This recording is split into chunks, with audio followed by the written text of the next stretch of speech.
Ayan, mga guys, good morning mga guys. Mag-abono na naman pala ako guys sa ano ko, okra. Ito na guys, abonuhan natin. Medyo ano man, payat. Kaya ito, ayan guys, patakan natin ang abono yan. Para medyo ano, yan, mabilis lumaki. Nabansot guys. Gawa ng ulan-ulan guys.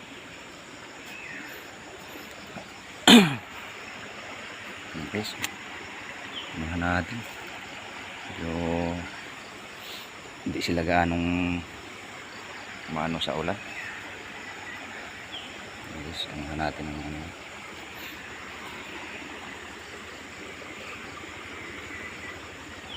Para mabilis lumaki guys. Guys, yan. Ayan nga pala dyan guys, yan yung sapa. Medyo tinanim ko na nga to guys sa tarik. Pag tinanim ko sa patag to guys, katulad dyan sa ano na yan, yung bakante na yan, medyo mahina sa tubig tong okra. Kaya dito ko siya ano sa medyo tarik guys, para kahit papaano mabuhay siya. Yan guys, papunta yan doon guys.